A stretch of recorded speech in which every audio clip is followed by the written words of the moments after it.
Hizbut Tahrir itu, Gus, bikinannya Inggris. Sekarang kantor pusatnya di London.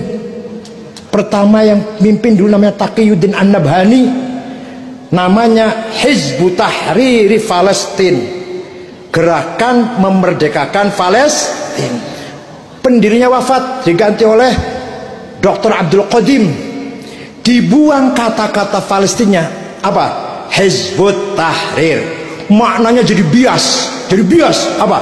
Gerakan membebaskan orang Islam dari sekat-sekat nasionalisme, kembali ke khilafah.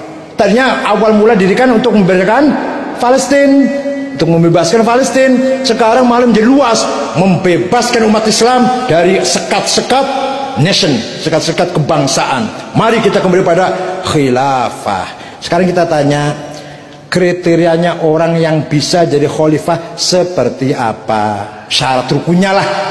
Kalau sudah ada, cara milihnya gimana? Cara menentukan, itu loh khalifah, ini cara khalifah. Gimana cara milihnya? Kalau milihnya pakai coblosan, berarti bukan sistem Islam. Ini barat coblosan nih. Coblosan itu, kayak pemilu. Itu sistem barat itu, bukan dari Islam, dari barat itu. Paham betul? Nah, kalau ada dari Jember misalkan khalifah memenuhi syarat, sudah orang sepakat itu, yang lantik siapa? Yang sahkan itu siapa? Ini sah ini. Siapa yang sahkan itu? Oleh karena itu, khilafah adalah utopia. Apa? Mimpi romantisme, mimpi romantisme dulu ketika zaman khalifah adil, makmur, sejahtera. Dikira ISIS itu bakal al-Baghdadi itu, waduh, memberikan keadilan, kesejahteraan, gajinya 20 juta pada berangkat ke sana. Ya Allah, yang perempuan dijadikan budak seks. Kemarin tahu nggak di YouTube banyak itu pengakuan perempuan Indonesia yang berangkat ke Syria dijadikan budak seks, yang pembunuhan yang luar biasa kejamnya sama Islam. Apa benar itu? Apa begitu mendirikan khilafah? Membunuh orang seenaknya. Saya banyak di sini gambar di YouTube, banyak ini perempuan ditembak, orang yang laki-laki marah ke sana, beruntung dari belakang, gede cilik lanang wadon tua nom, dari Syiah Yazidiyah. Walaupun Syiah ya, tapi manusia masa dibunuh kayak gitu. Beruntung dari, terus buang ke sungai. Tentara Jordan ketangkep, cara membunuhnya disetrum, cara membunuhnya itu. Pokoknya sekaligus disembelih bukan banyak ini. Orang Inggris, orang Jepang, orang Korea disembelih pakai pisau, kayak beli ayam. Walaupun dia non Muslim, apa begitu? Islam itu apa begitu? Islam itu? Nah, itu ISIS yang sebenarnya. Dan sekarang jadi gini ceritanya. ISIS itu yang bentuk namanya Mus'ab Zarqawi, anak Jordan tapi tinggalnya di Tel Aviv. Jadi ISIS itu 100% made in Israel. Terus mati sudah kebunuh. Abu Bakar Baghdadi, namanya Ibrahim bin Awad al-Badri, melihat ISIS nggak ada pemimpinnya, diambil kepemimpinan itu. Itu seorang yang suka ceramah, suka khutbah di masjid-masjid lah. Pusatnya dipindah, tadinya di Jordan, dipindah ke kota Mosul. Kota Mosul itu perbatasan dengan Iran, Irak perbatasan Iran. Oleh Amerika dibiarkan untuk nakut-nakuti Iran. Taunya kuat, semakin kuat, ngerampok bank, ngerampok kilang-kilang minyak, ekspor minyak. Amerika malah kaget nih. Dibiarkan malah tahu bahaya ini, malah akan mencetak uang sendiri. Akhirnya Amerika ikut membasmi ISIS. Setelah Amerika ikut basmi ISIS, mulailah pada mati. Yang dari sini mati semua sudah. Anaknya Samudra, anaknya Abu Jibril, Bahruddin, Abu Jandal, At-Tamimi, anak Pasuruan itu, yang nantang Pak Sutarman, nantang Muldoko, nantang Banser, mati sudah di sana. Tinggal perempuan-perempuan anak kecil gimana, minta pulang gimana cara pulangnya? Mereka sudah nggak punya paspor, cara pulangnya gimana? Berangkat disuruh siapa? Dan waktu berangkat tujuannya nggak jelas, bukan kerja, bukan cari ilmu. Paham ya?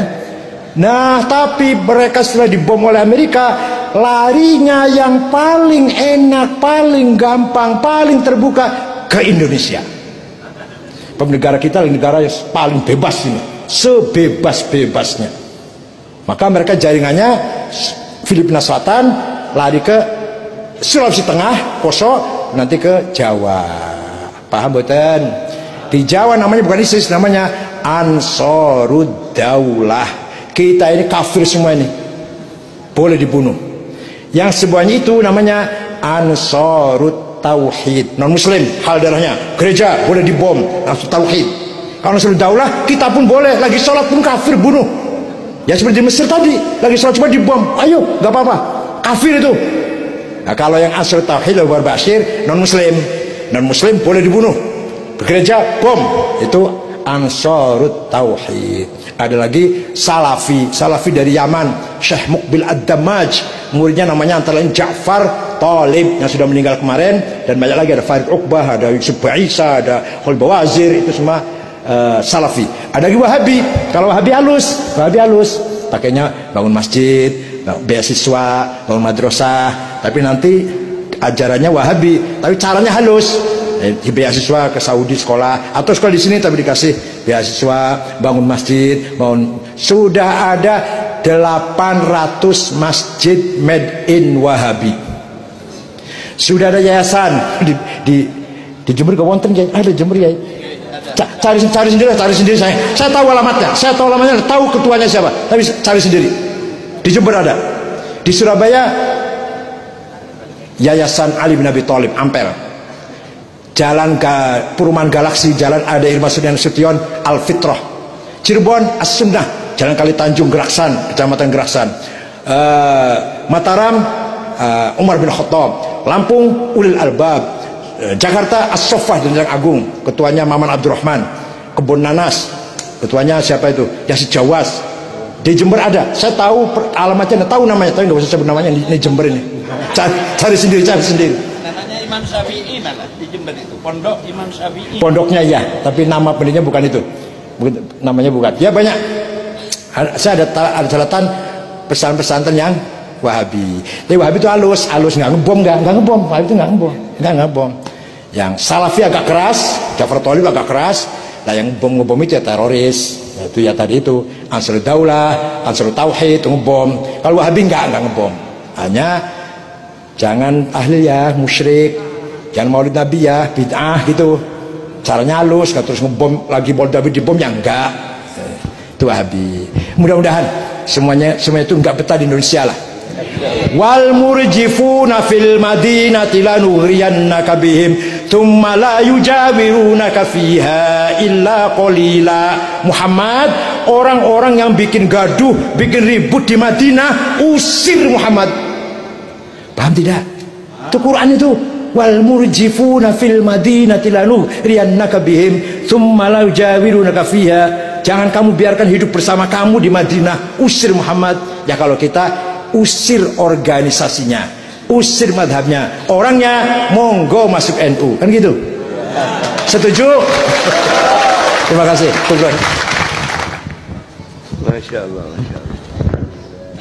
Terima kasih kami sampaikan. Itulah tadi jawaban dari pertanyaan-pertanyaan. Saya rasa sudah sangat jelas sekali pemaparan dari Profesor Dr. Kiai Haji Said Aqil